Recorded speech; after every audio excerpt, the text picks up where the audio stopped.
This is the 18th season of Bass Talk Live.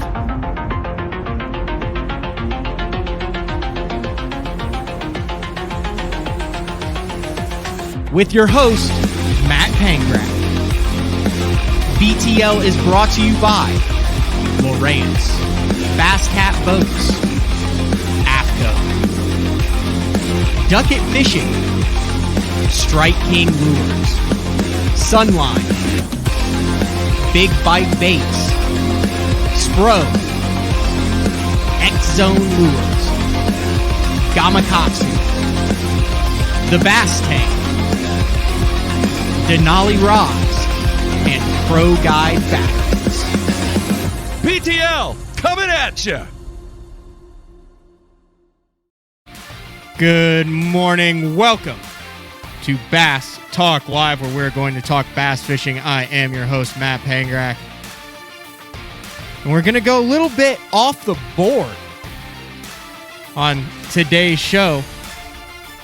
Had a good string of professional anglers on, and you know, I got my start in this industry covering the Bassmaster Elite Series and the FLW Tour, which is what it was called back in the day.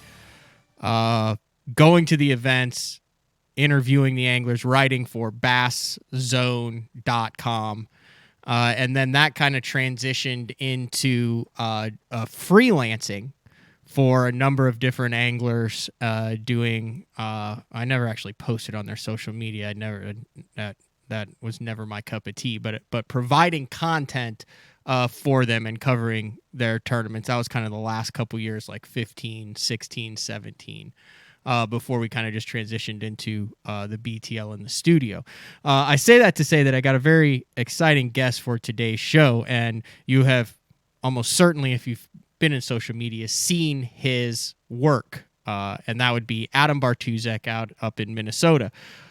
Adam's worked with Scott Martin, a number of different professional anglers. He's filmed, edited, and produced, I believe, a number of different series for tournament trails that are up north in Minnesota. Traveled all around the country the last couple of years, and then fished the Opens last year, and we'll get into that a little bit with Adam here, and started his own series called the Crappie Chronicles. If you remember, last year I went up to Minnesota and did some ice fishing with Adam, and that was in the Crappie Chronicles, a series that he just kind of started out of thin air. He had an idea for it, got sponsors for it, got together kind of his core group, his crew, and this year it's absolutely exploded. It's in its second year, the Crappie Chronicles, 15, 20, 25,000 views per episode. Started with, I think he had 3 YouTube subscribers when I was up there last January, and now he's doing big things. So we're going to get him on to talk a lot about the industry. Another thing that I wanted to pick his brain about was the influx of that kind of Midwest northern angler, particularly on the Elite Series, but also on the pro circuit. A lot more veteran Wisconsin and Minnesota anglers on the pro circuit, but a lot of those guys are doing really well. Obviously, Seth Feider coming off of the Angler of the Year title on the Bassmaster Elite Series, looking to defend that. We've got Austin Felix, just a number of those guys that I wanted to pick his brain on why there are a lot of anglers from areas where you really can only fish about 6 months out of the year that are doing really well down south in recent years. So we'll get Adam on to talk about that. I also wanted to open up the show with a very interesting story that I came across, and I think it has some fishing elements in it. I don't know. I might be stretching it a little bit here, but the title, and this came out of the end of January, rescuers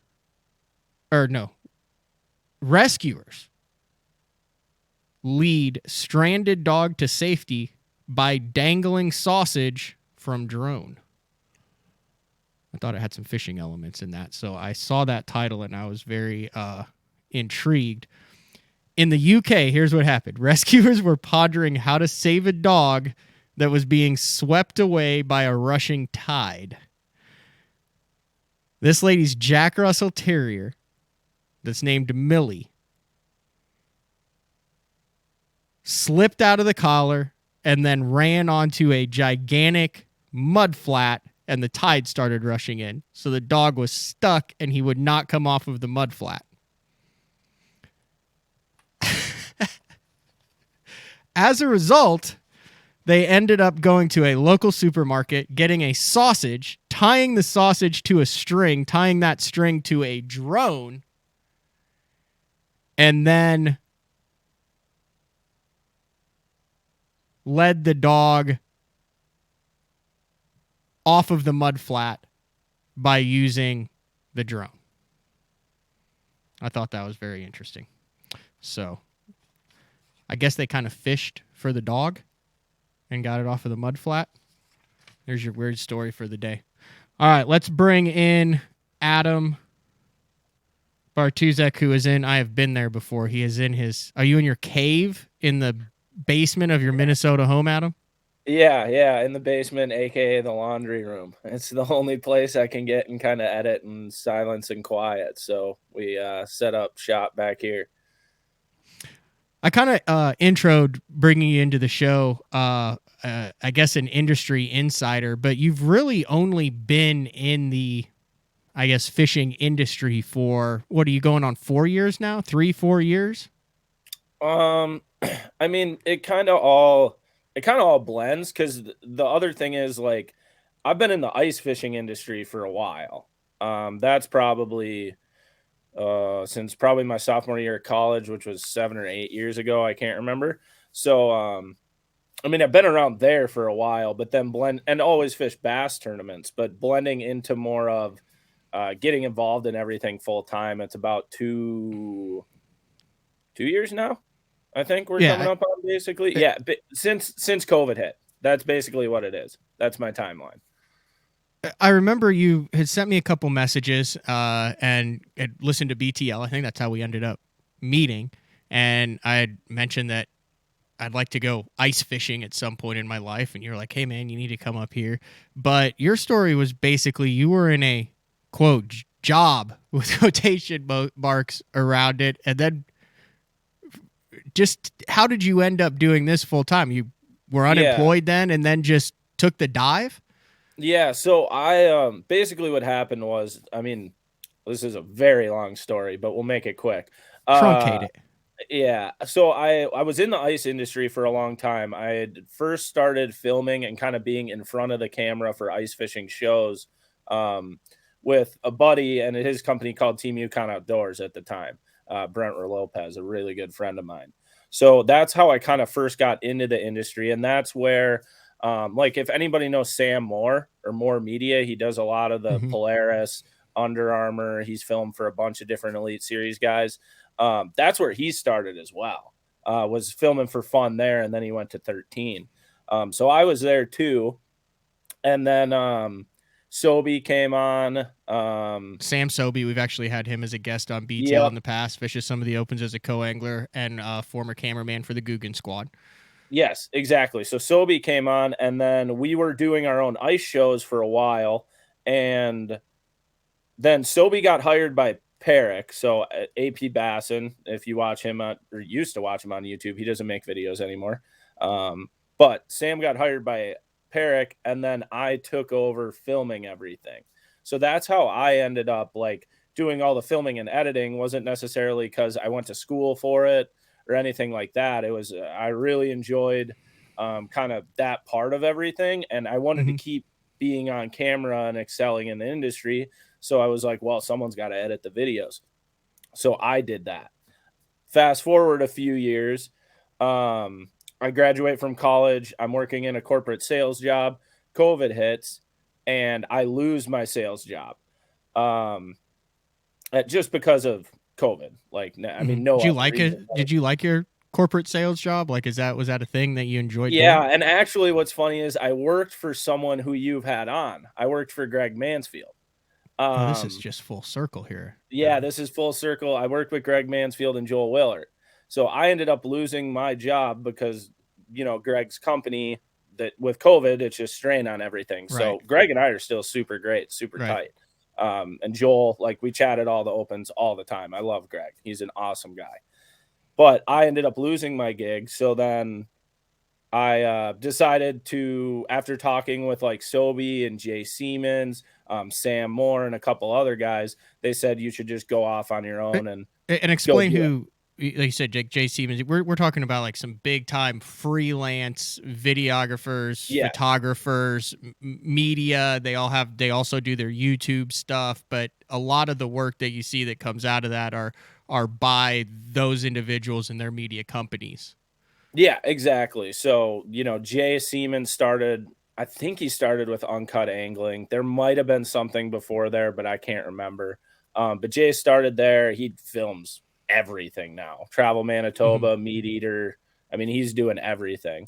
And then Sam Moore, like I said, he does all that stuff. So I talked with him, and then Sobe, who's a full-time YouTuber, and he does some other stuff as well. But chatted with all of them, and they said, you know, there's such a high demand for videographers and photographers in the industry and people who also fish that do it, that you should just dive in. And I, like, when I was talking to Jay, it was really funny because I told him, I was like, how's this ever going to work? Like, how am I ever going to get clients? I never imagined myself being my own boss or doing anything like this. Like, this is absolutely not what I went to college for or anything. What'd you go to college for? I went to college for communications and recreation tourism. So hospitality. Okay. I wanted to work at like a resort or something, basically. Really? Yeah. So that, and like, yeah, we would do the fun stuff on beaches, all the activities, that sort of stuff. But yeah, Jay told me like there's such a demand, and basically I started, and what really kind of launched me into getting a lot of stuff was, if you remember the Eufaula Elite Series event that happened right after COVID hit, after the pause, I actually went with Carl and Kayla Jochimson down there, and I filmed a Fear My Heart series video for Carl. So then I ended up immediately getting kind of all the connections I needed and all that. And I already had a lot of connections up here through the ice industry. So that's the shorter of the story, but it's still long. Would you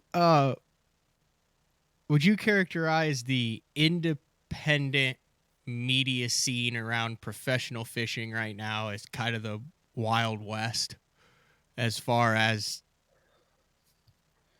how it's organized and how it works?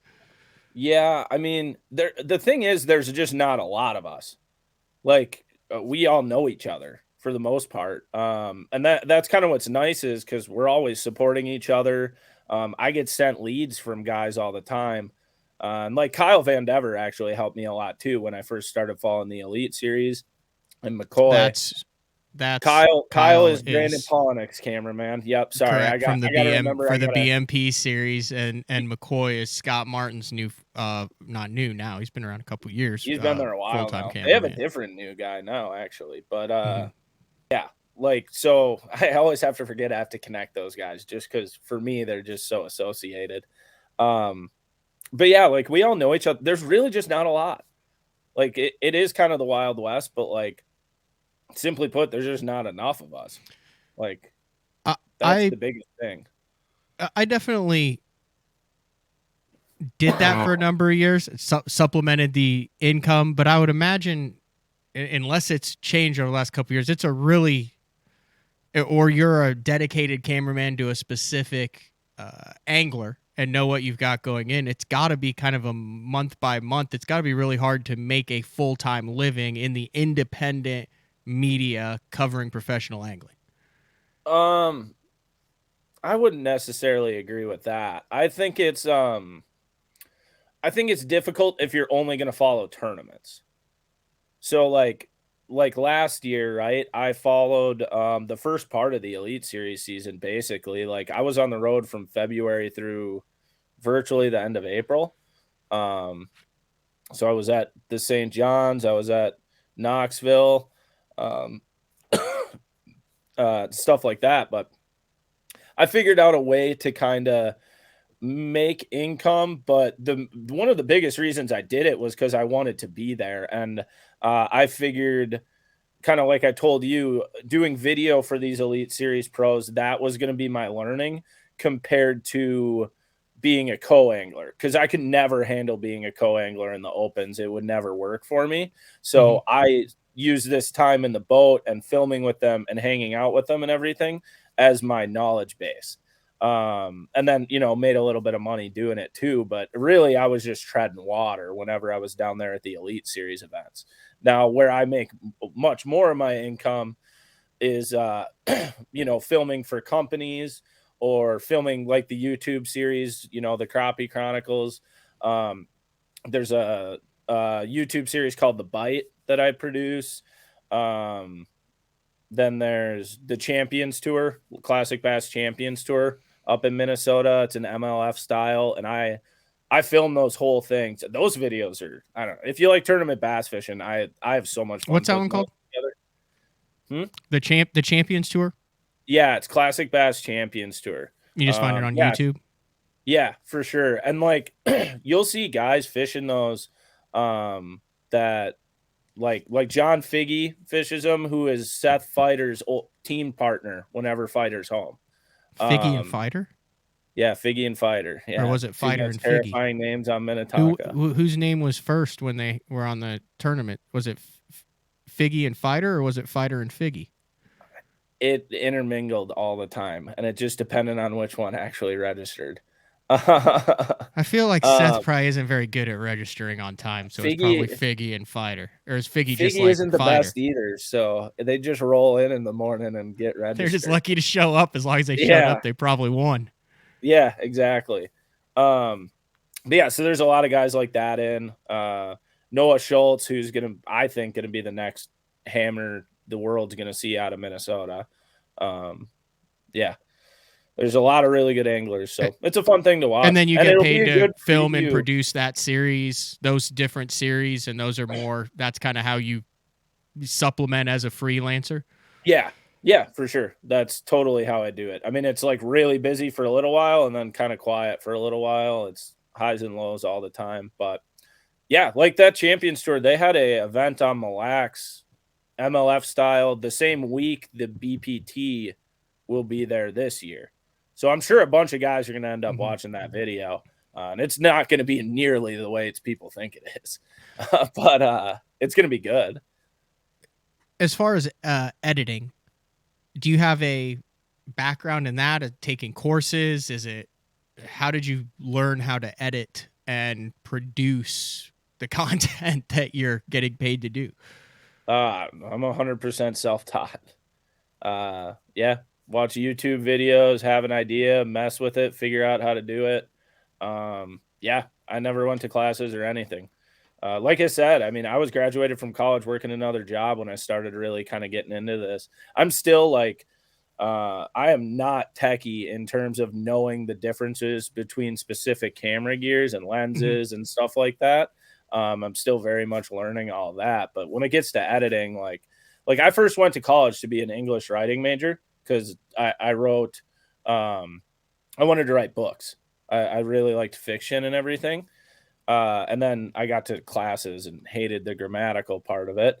So when I started filming and editing, I realized I could be a storyteller through a lens rather than, writing. So that's where I think I've fallen in love with editing, and that process is, I love storytelling. Like, I don't necessarily consider myself as a videographer or photographer. Like, I like to say I'm a storyteller. That's what I like to do.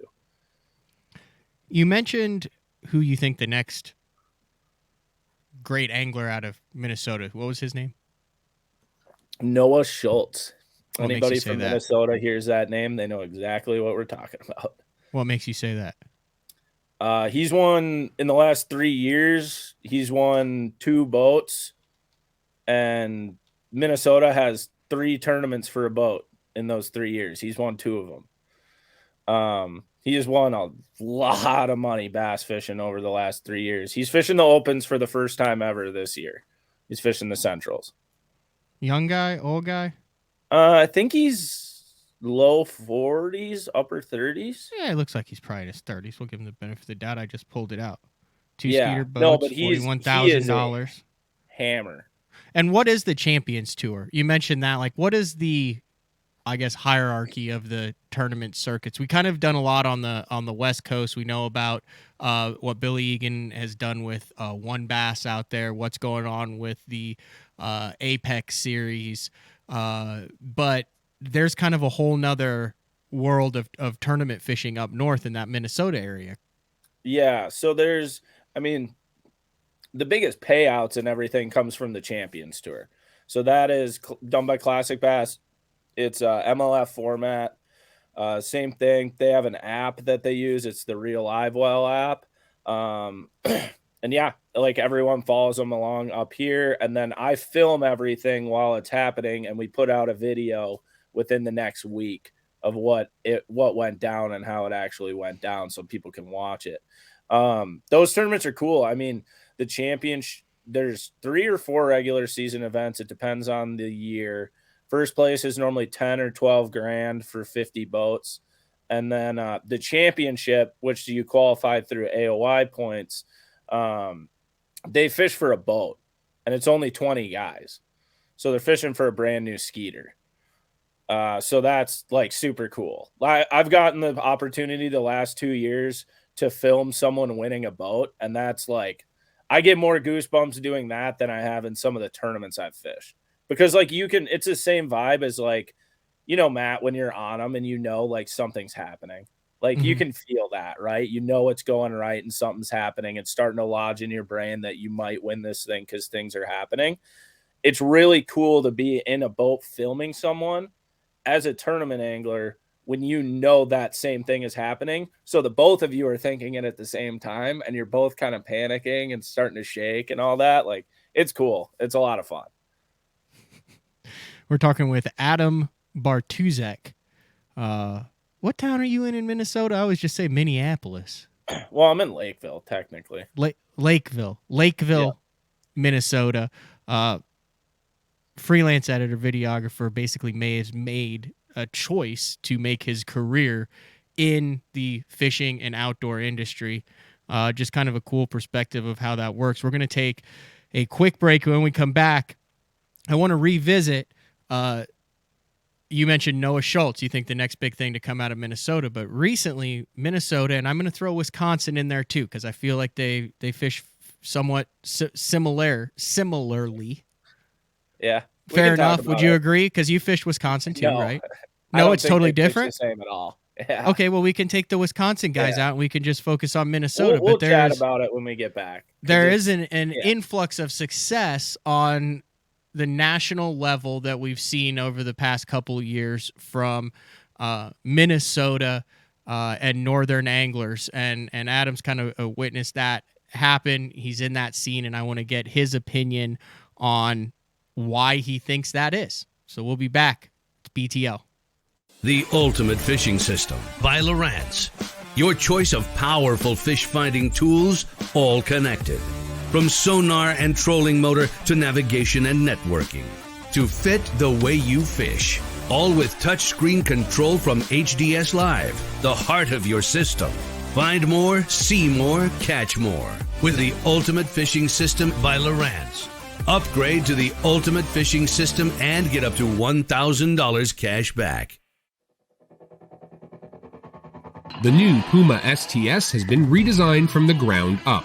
With the angler, design, function, and performance in mind, nothing on this new offering was compromised, and the only thing carried over from the previous version is the name. Based on the Soft Touch series hull that started with the flagship Jaguar, this new model is nimble and performs incredibly well at all speeds with either a 250 or 300 horsepower engine. Featuring a new 96-inch wide-body footprint, this hull measures out at 20 foot 7 inches in length.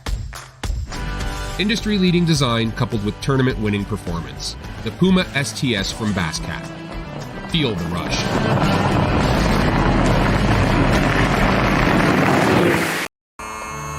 I've made my living on the water for over 20 years. For 14 years. For over 23 years. I've worn a bunch of different clothing brands over the years. Some companies big. And some companies small. All of them said they were making clothing for us. But none of them knew us. None of them were us. Except for one. Except for one. Except one. AFCO. AFCO. AFCO. AFCO. Fishing isn't part of us. It is us. The KVD 100 jerkbait. 15 different colors. A perfect combination of roll, wiggle, and flash. Increased castability. 3D eyes. Premium black nickel hooks. KVD. Tie one on. Striking lures.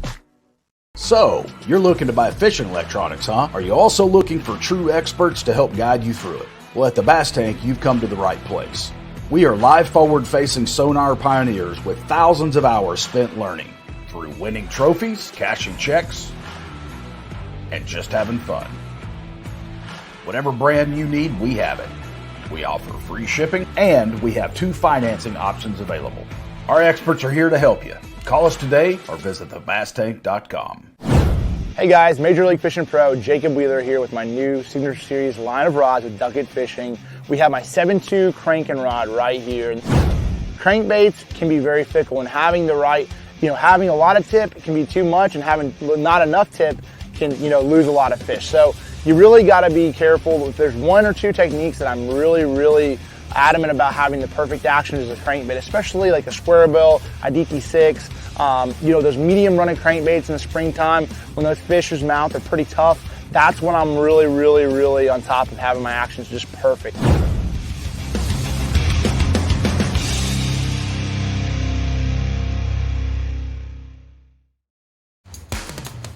Welcome back to BTL. Talking with Adam Bartusek. And before the break, I was kind of keying up some of the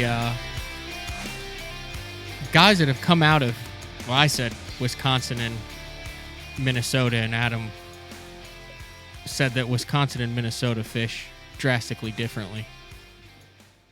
Well, I wouldn't say drastic, but they do fish different. Wisconsin doesn't have a lot of lakes with weeds, to be honest. Like, they have weeds, but like they have a lot of cribs. Their lakes are wicked clear. Cribs are like man-made brush piles. I mean, like literally like stacked, really? Because they have no structure in a lot of the lakes. There's a lot of lakes with cribs in them. You won't see bags normally as big unless it's out by Sturgeon Bay. So like a lot of the really good Wisconsin guys you see fish the Mississippi River. That's where you see, a lot of the guys come from, or from the east side. They fish the Great Lakes. And Minnesota doesn't have the cribs.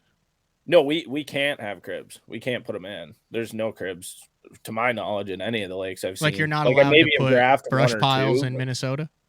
No, we don't really have brush piles. But we have grass out to 18, 20 feet, depending on the lake. So, like offshore is like home to us pretty well, and dock fishing, because there's so many docks, because there's a lot of cabins. But our docks aren't like, floating pillar docks that go up and down. They're stationary, like slammed in there. Mm-hmm. So before the 2021 season started, you texted me and you were like, mark it down, put it down, Seth Feider, Angler of the Year, done deal. And I was like, yeah, okay. And after every event, you'd say, told you, Seth Feider, mark it down, done deal, Angler of the Year. And when it was all said and done, Seth Feider, mark it down, done deal, Angler of the Year. And he did win. What is so special, and what have you seen out of Seth in Minnesota that makes him so dominant, and then add the piece of the puzzle in the Southeast, the TVA fisheries, to where he really did not have a weakness in his game in 2021? Yeah. Well, I think what you see with Seth, like, I've fished against Seth for a while, but like not a ton. Because whenever I've fished against him, he's also doing the Opens or the Elite Series, really. But before I really got tournament fishing, he was winning everything around here, just showing up to places. But I think what you, like, when I texted you that, I said if he gets through the St. John's, because normally Florida doesn't treat him well, which for Minnesotans is 50-50. You either do really well or really bad. And the St. John's is not like Minnesota. so he got through there, and then that's when I told you, I was like, he should be good now, because it's all Tennessee River stuff and that type of deal. And I think what the translation is, and what you really saw with Seth, and what everyone says, is Seth is so good in the moderate depth range. Like, he's an incredible dock fisherman. Like, he doesn't get talked about it enough for it, but where Seth grew up fishing, Minnetonka was flipping milfoil in 6 to 12 feet. You know, that's where he lived, was in that depth range. So when he talks about this year, you know, he focused on the medium depth range. He wasn't deep or shallow or whatever.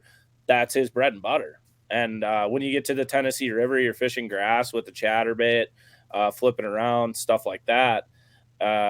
It's really similar to Minnesota. And that, like, whenever I've gone down south and fished, you know, like you said, the opens, or I fished the ABT 100s, stuff like that, when I've fished the TVA, like, I like it because it reminds me of home. Toughest thing for Minnesota anglers to translate to the rest of the country, would it be a complete, like an Ozark Lake?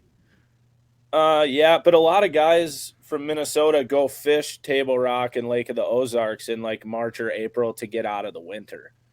Because that's only like a 7-8, or maybe it's 9, but it's right around their drive for us, right? So you can go there for a weekend. So I think an Ozark style, or like when we went to Grand for the Open last year, that was very weird. Like, that was What not was weird about Grand? There's no grass. It's all rock and clay. It's amazing, isn't it? I was not a fan. It's phenomenal. Yeah. So in your head as a northern angler, you are not on the elite series, but you fished around, you've been around, you're a knowledgeable angler. You're above a weekend series angler. You know what's up. I've always wanted to ask someone like this. When you go to a lake like Grand, what is the most difficult thing for you to comprehend? Well, I think when you listen to a lot of elite series anglers or really good guys, you want to find familiarity. Right. Whatever it is, find something familiar, get a little bit of confidence, and then start doing stuff. I think the hard thing about Grand is there was no familiarity anywhere. Like, you couldn't really find it. The only thing I found was is it Horse Creek? That is one of the creeks on Grand. Yeah. Is it just south of Shangri-La? It is.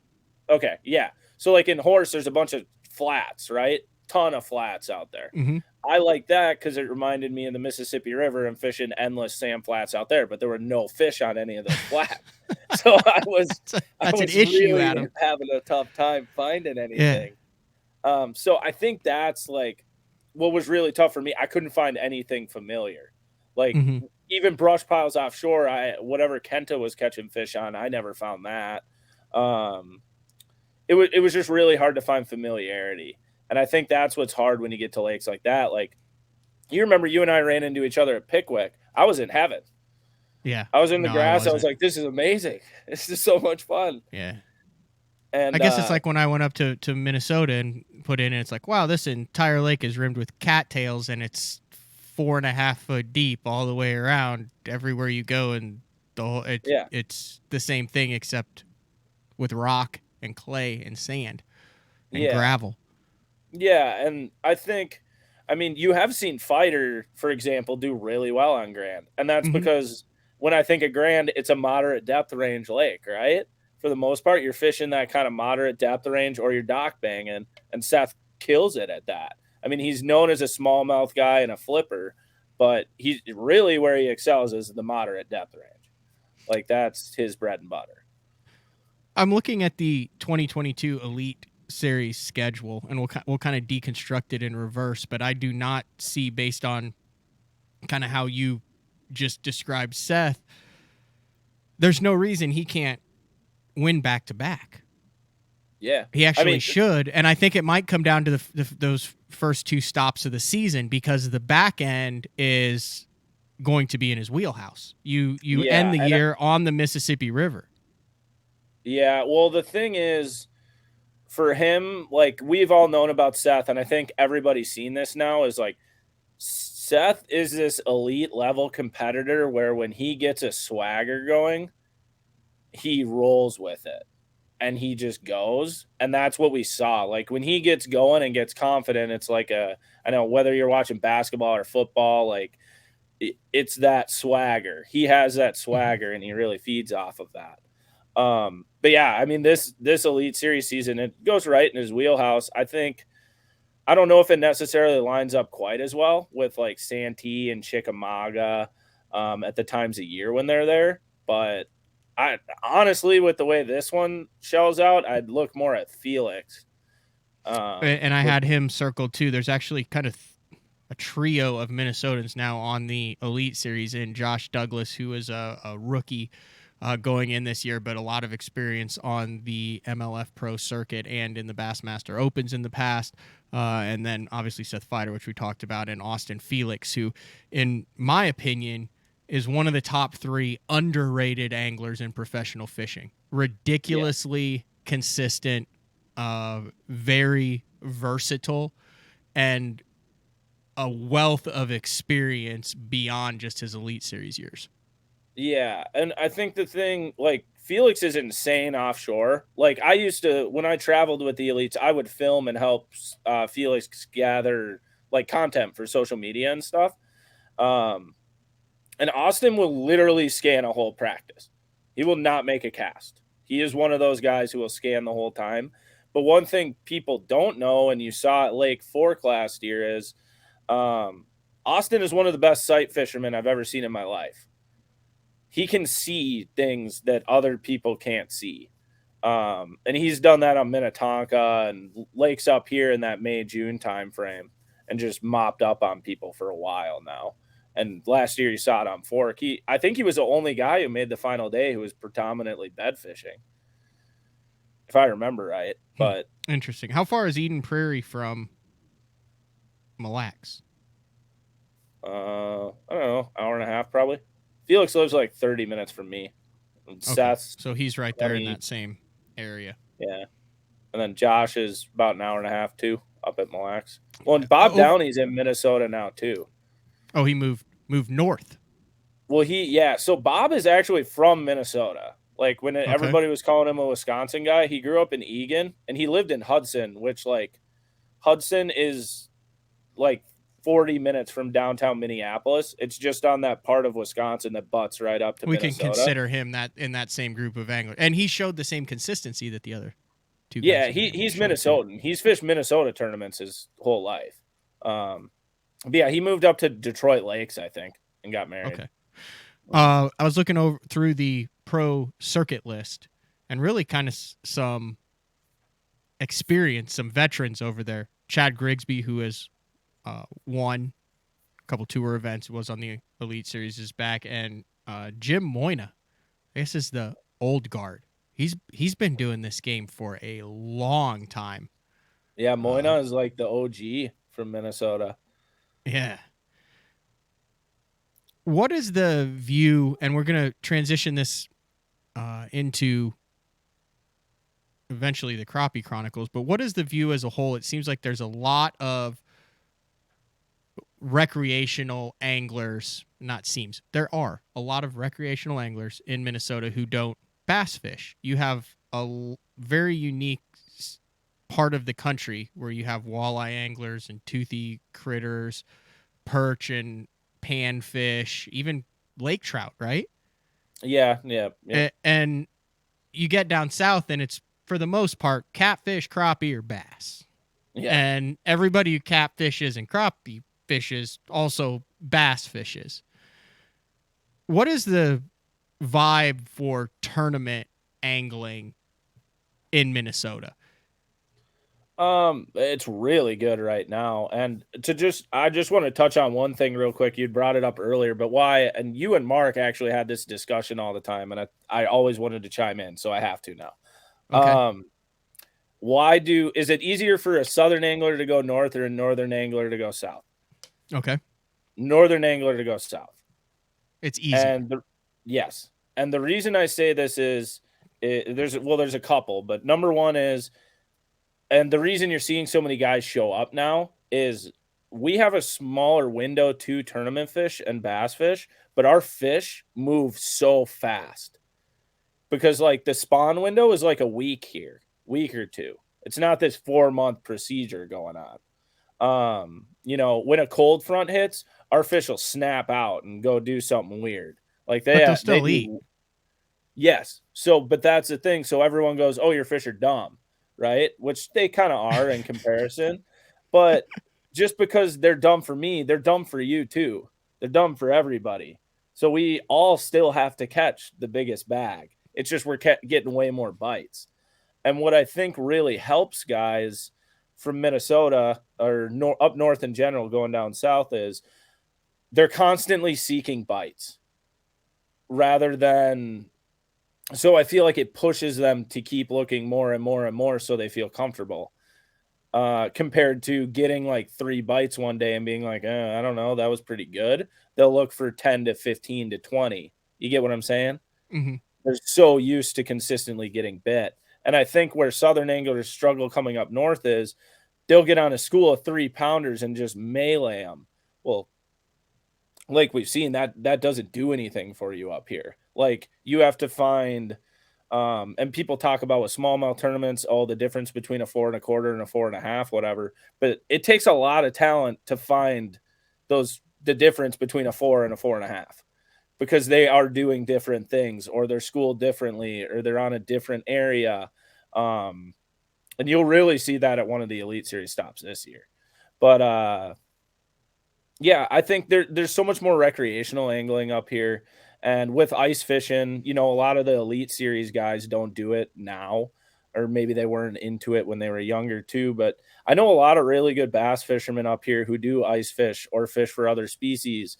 And I think it really pushes you outside your comfort zone and you get to understand the ecosystem a lot more. Like Cody Honner, if you know who he is, he's an old FLW tour angler. Mm-hmm. I say old, he's like my age. He's 28. He used to fish the tour before it changed. But he's a muskie angler. Like if you ask him what he is, he will say, I'm a muskie angler. He won't say he's a pro bass fisherman. But he got into bass fishing for the tournaments and that whole style. But yeah, you get a lot of crossover up here, a lot. Like Mark Court's pro walleye angler, he fishes the Champions Tour, that pro bass tour. You'll see walleye anglers at the Sturgeon Bay Open finish in the top 5 to top 10 all the time. I think there's a lot less crossover down south. I think you have guys who identify as I'm a bass angler. Yeah. And up north, in Minnesota, that area is you have a lot of sportsmen, outdoorsmen who target whatever species is applicable for that time of the year. Yes. Yeah, for sure. The Crappie Chronicles is a really cool series that is all ice fishing. Yeah. Talk about starting that and the opportunities that's presented itself and the similarities between ice fishing and bass fishing, because my eyes were opened when I came up last year and was on the ice for 2.5 days with you guys to what it is like jumping into the deep end of bass fishing and not understanding what tournament angling is about or having it and having someone say, why don't you pick up that rock crawler and throw it on that 12-pound floor at all? And you're handing me different rods with 2 and 4 pound tests and names that I don't know. And it was very intimidating, but it's a whole different world to catch the same fish that we catch. But it's a really cool thing that I don't think a lot of southern bass anglers comprehend how much work, effort, and similarities there are when it comes to chasing, finding, and locating fish under the ice. Yeah. Oh, for sure. And yeah, I mean, the Crappie Chronicles started, and we actually have a lot of people who watch it who don't ice fish. So like they're just entertained by it and the pursuit. But the Crappie Chronicles started because last winter I was just rolling into the winter and I wanted to, it was kind of a passion project, something I wanted to do. And we live in an area in the Twin Cities where I've talked to you about this because you crappie fish a lot. whatever's going around the Twin Cities, I don't quite comprehend, but there are bigger crappies here than there are like anywhere else in the United States. And I'm talking like you have a better average, right? Like you can go pound 2-pounders. We can't exactly do that. Yeah, you can, right? Some days. Yeah. So we can't necessarily do that, but we have upper echelon that is crazy. Like we have 18s that get caught, which is like 3.5, approaching 4-pounder crappies that are caught. I mean, they're not rare. You see them. You see a couple a week get caught. So, and that's all within 60 miles of Minneapolis for the most part is where this is happening. So I decided to create this series that is all about targeting literally the biggest crappies that swim, you know, across the ice belt, maybe in the Midwest, maybe in the United States, and trying to get one of them on camera. And that is extremely difficult, but it's fun. It really pushes you to another level. And the similarities, you could probably think of more than I could. Since you kind of came up and did it for the first time. But the similarities between ice fishing and bass fishing, especially tournament bass fishing, is there's a very common, not misnomer, but a lot of people who ice fish, you can just go out in a permanent and drink beer and sit there and wait for fish to come to you. Ice shack is also another word for permanent, right? Ice ice shack. Yeah. Tent. One of those double axle trailers Right. you pull out there. It's got a toilet, a few beds, and a TV, and you just sit there all weekend on the lax, drinking beer, catching 8 walleyes. So you can do that, but there's also this part of the ice fishing community that, you know, doesn't necessarily get as much. They get documented a lot up here, but they don't get as much national shine as what's ice fishing actually is. And that's what we do. We, like when you were with me, we never got in an ice house. We never put up a heater or anything to warm up. No, we were sweating the entire time, and we were walking across the ice for miles, drilling 150 holes all day. Yeah, we drill holes all day. And I was going to say the first similarity is I don't ice fish until I find fish. Like I don't. Me, Griff, and Waldo were filming on Saturday actually, and we drove our trucks around 3 lakes and didn't stop to fish until 5 p.m. because we didn't find fish on the first 2. Wow. So like that's kind of that similarity of constantly looking for fish, and then tackle tweaking, fishing different levels of the water column. Crappies, they can be on the bottom. They could suspend right under the ice in the winter. They'll do whatever. And I think one thing ice fishing's taught me more than tournament bass fishing has is paying attention to bite windows, because bite windows ice fishing are very, very, very drastic, and they tend to last for a much shorter amount of time than they do open water. So like we'll have a bite window for 20 minutes and that's all you got for that day. And then it's a pain to get anything else to eat. Why are there not ice fishing bass tournaments? They're hard. Well, a couple of reasons. They're really hard to target through the ice. And for the most part, you only catch them using live bait. And a lot of guys don't like doing that. You know, we all use artificials all year. I don't want to use live bait. Oh, have you ever even heard of that? Like a five it would be a deal where you weigh it on your ice derbies. Most of the fish die because you can't, like, how are you going to keep them alive? It's 0 degrees out. Yeah, I got a challenge for you, Bart. Yeah, catch, weigh, release, just like you do with the big crappies on the Crappie Chronicles. Best 5, 8 hours. You have a takeoff. Everyone takes off from the same thing, and it's bass. Yeah, dude, we had you would have loved it when we did our first few episodes this year. Like, you thought we caught a lot of bass. You're on not that sold one on river. it. No, I don't think it'll work. But why wouldn't it work? The bass guys won't go do it. There's not a lot of bass guys who ice fish that much. That's the thing. You couldn't find 10 guys to do that? Maybe. But the thing is, there's not a good enough bite to make you want to go do it. I mean, dude, do you want to go freeze your balls off for, 8 hours. When and we get went, 2 I caught him bites. on artificial. I caught like 3 keepers on artificial. Yeah, so I was gonna say that day was pretty cool, right? Mm-hmm. So we went up north for early ice this year, and we got on a lake. I kid you not, dude. We caught 50 to 100 bass that day Wow. through the ice on like 2-pound line, and some of them were big, like 4, almost 5 pounders.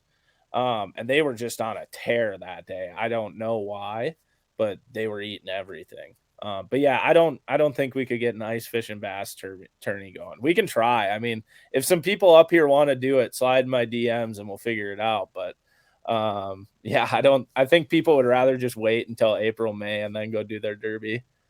Season's over, well over half over for the Crappie Chronicles, but still putting out new episodes. Where can they go to watch, listen, see what's going on with the Crappie Chronicles? And we're in actually only 2022? about halfway through. But Okay. yeah, so we're about halfway through. And you can find it just if you Google search or YouTube search the Crappie Chronicles, it'll pop up immediately. Okay. Really Like, cool deal what you literally. do with Spit and Chicklets too, which is a massive ice hockey podcast / show / lifestyle, I guess. Yeah. That has hundreds of thousands of followers, if not millions, across Yeah, I mean, mainly the northern part of the United States. Well, yeah, I mean, Barstool and Sports Canada. in general. Yeah, part of Barstool Sports, but you got to take them ice fishing. And Yeah. that's big, dude. Yeah, no, that was a very crazy like 3 days. Yeah, I mean, just got a call, and I mean, a lot of us pay attention to Barstool and the content they put out. I mean, I'm a big sports fan, so I pay attention to a lot of that stuff, listen to a lot of their podcasts. So when I got a call that Spit and Chicklets was coming to town for the Winter Classic and they wanted to go ice fishing, we were like, yeah, let's make that happen. Let's take them out. So we did, and it was a lot of fun. We had a lot of fun, and we gave them the full experience of going out in portables, which are, like those collapsible ice tents, and took out side-by-sides, ATVs, Bearcats, and four-wheelers. And yeah, took them out in the elements. It snowed all day. It was super fun. It was super cool. They got a really good experience of it. And then we all went to the Winter Classic the next day, and it was -10, and the Wild got crushed. That sounds like a fun trip, though. Yeah, no, it was great. It was a really cool experience. I mean, it's cool whenever, we talk about it, like the fishing community being small or whatever. And it's like this own little globe, its own little world going on. It's really cool when like something mainstream or from the outside world like comes in and you get to be a part of that. And that's And they what was like really it. cool at Barstool. Yeah. All right. I prematurely hit it there, but we're going to take a final commercial break. We'll be back with Adam Bartusek. We're actually going to talk about a tournament that we're going to fish together in May for a great cause. The more research I did on this tournament, the more I realized it's been going on for a long time, and it's raised millions, has it not? Yeah, no, it's a really big deal. Like almost $1 million every year. And a lot of anglers and professional anglers, personalities. Did Fat Cat host it last year? Yeah, was he the MC for it? I believe. Yeah, Fat Cat Newton. So we'll talk about that when we come back to BTL. Elite Series Pro Daryl Gleason here. My Pro Guide batteries keep me going on those long tournament days and long practice days. Always plenty of juice, never fail. The best part about Pro Guide batteries, it's the people behind the company. They have over 40 years experience in the battery business, keeping all of us fishermen out on the water longer, catching more fish. Check them out at ProGuideBatteries.com.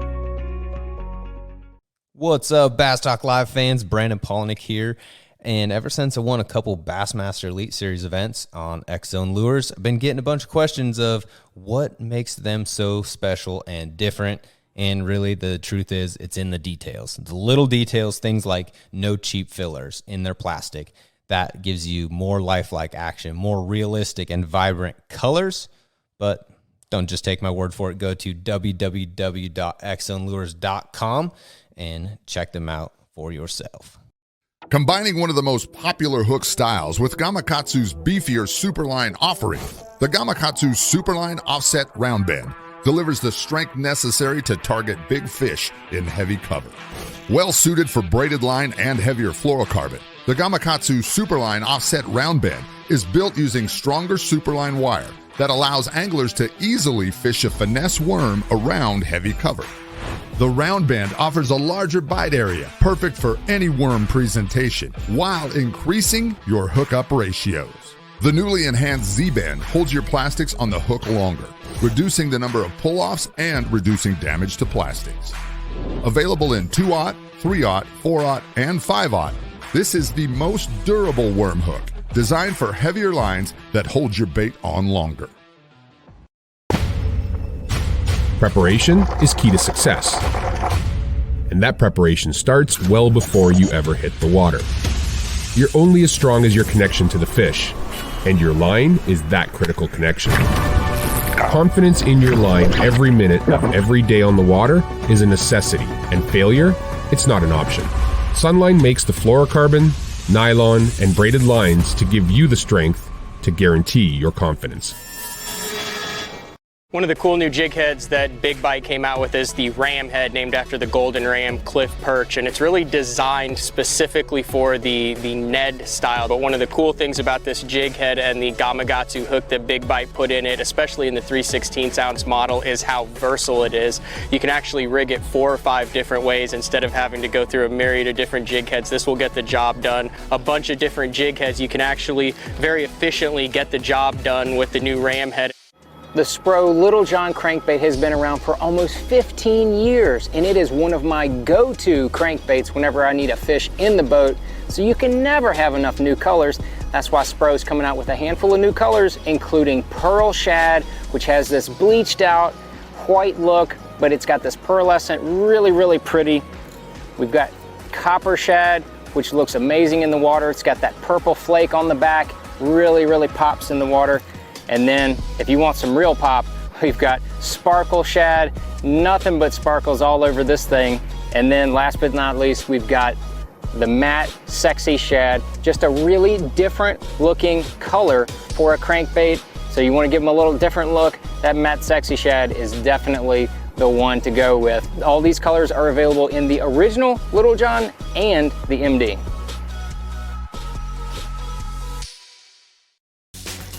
Welcome back to BTL, talking with Adam Bartusek, industry insider. That's a compliment. It is a compliment. There's not too many people who say they make their full-time living in the fishing industry, and then you're doing it as a freelancer through Bartusek Media, correct? Yeah. It's a tough road to hoe. Yeah, I think that's a saying. That is a saying, right? Yeah. It is. It's tough, but it's fun living the dream, right? Yeah. We will be living the dream together on May 6th through 8th, 2022. This is a really cool tournament that you kind of brought to my attention, and I hummed and hawed about it, knowing with the 9 open schedules that I'm fishing and doing all of the Bass Talk live shows that I'm doing. I'm like, man, I can't. And then the more I found out about this tournament, the event, what it went for, how cool it was, I was like, yeah, I'm in. So we're registered. We're signed up. It's the St. Jude's Bass Classic. Yeah, the Dick Hiley St. Jude Bass Classic. St. Jude. Yeah. Yes. Yeah. So this tournament, it's been going on. I don't remember what year it is now. I think it's around 25. I could be wrong there, but it's a big fundraiser for St. Jude's Children's Hospital. The last few years they've raised like I want to say around $300,000 a year for St. Jude's. Like it's crazy the amount of money they fundraise, and we'll be fundraising too. And that's kind of what's cool about it. The payouts get bigger the more we fundraise, and everything people donate goes directly to St. Jude's. And if people don't know about St. Jude's Children's Hospital, it's literally a hospital for kids and people who are, in the fight of their life, battling cancer or other rare diseases, and all these donations make sure that nobody pays a bill. So we get to go fish a bass tournament and have a great time. We'll be fishing for like $20,000 for first place. And we also get to fundraise a bunch of money for charity, which is, I think, it's really important. And for us, it's like the first big tournament of the year up in Minnesota. So like, it's an awesome kickoff to the year. Is like a big charity event. You're fishing for a bunch of money, multi-day. Yeah, it'll be super fun.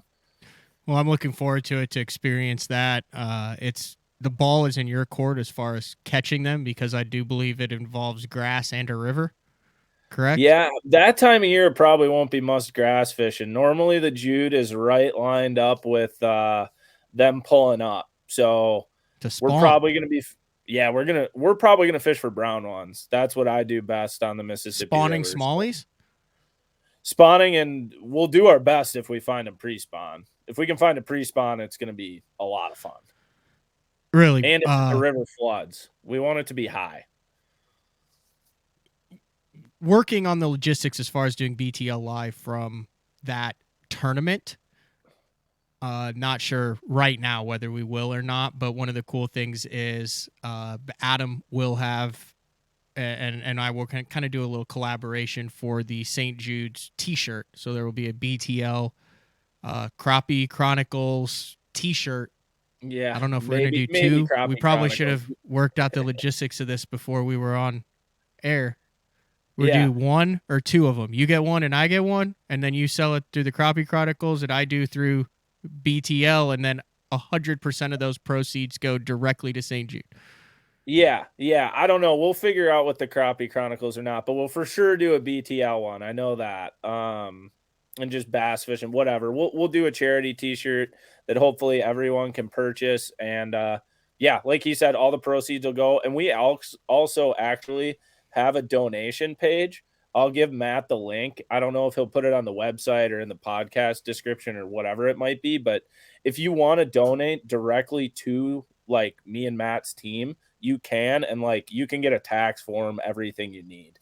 You can just donate straight there if you want to. Like I said, it all goes to St. Jude's Children's Hospital. And the reason this is important, right, Adam, is because how much money you raise that is donated to St. Jude, does that directly impact your takeoff number for the tournament? Yeah, actually, that does impact their boat draw. Yeah, so we need. I normally fundraise about $5,000 to $6,000 when I've fished it, and that'll put me at around the 40th boat. Where do we need to be, Adam? I would really like if we could to get make a run at this boat thing. Draw. I mean, we'll have a chance no matter what, but we have to beat Corey Hauk. He's won it like 3 of the last 4 years, and actually, where's his boat draw usually? Does he donate like $100,000 and sits on the juice? He's up there. Yeah, he'll be quick. And actually, what's funny is relating back to bass fishing and the opens and everything. You know who the last guy who's won it twice who isn't named Corey Hauk?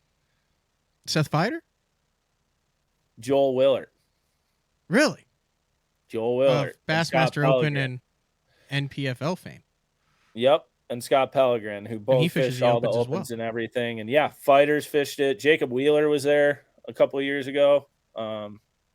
It's super fun. But yeah, we need to fundraise a lot of money. Like if we can get over $10,000, I think we would be.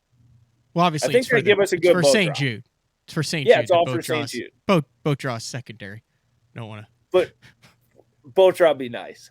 I mean, it'd be nice to have a high boat draw because that means we raised a lot of money for St. Jude. So thank you for inviting me to do that. I am excited and looking forward to taking part in that tournament. It has been a long time since I fished a team tournament, let alone a team tournament in a different state where I'm not like a captain of the ship. So I'm looking forward to coming up, taking your lead, and catching some smallmouth. Yeah, I hope so. At the St. Jude Bass Classic. Yeah. Anything else you want to get in here, Adam, before we wrap it up? We kind of covered a lot of topics on today's show. I mean, we can talk about whatever you want. Yeah, we kind of went through everything. I just think with the whole media side, I guess, just kind of going back to that, if people are looking into getting into the industry and everything, like especially younger guys, there's a very big need right now for people. And I know guys are always looking for cameramen and videographers. Like go out and mess with a camera. You can mess with a GoPro. What does that mean? Like you just go out to Best Buy or order one on Amazon and...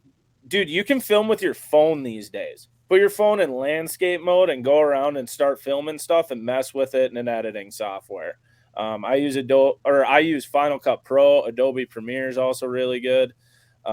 Get familiar with one of those, and you can get into this industry very quickly, especially if you make the right connections and everything. I guess the only other harmless self plug, but if anyone is in college or anything and like looking for an internship this summer, I'm totally going to be looking to hire an intern soon. So please hit me up because I need help. DM you on your Instagram? Yeah, I need help. I have so much work. I'm drowning in it, and we can go have a lot of fun. You'll get to travel all over the United States, all over the world fishing, and we'll get to film some really cool stuff.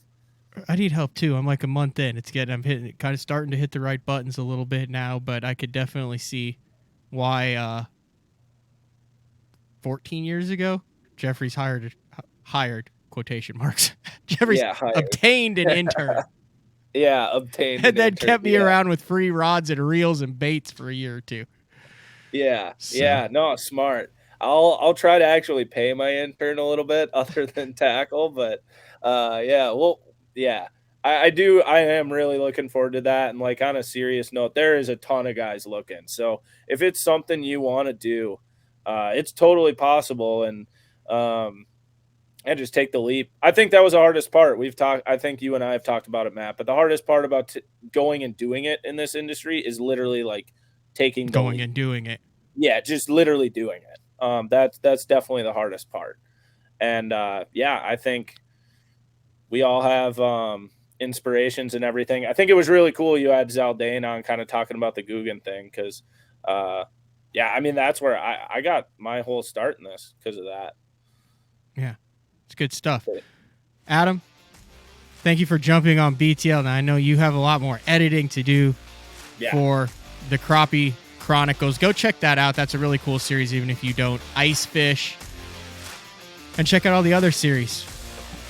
What are the other two series up north again? Hit them with the names of the trails. Yeah, if you want to watch bass fishing tournaments, go watch the Classic Bass Champions Tour. And if you want to just watch fishing videos, The Bite.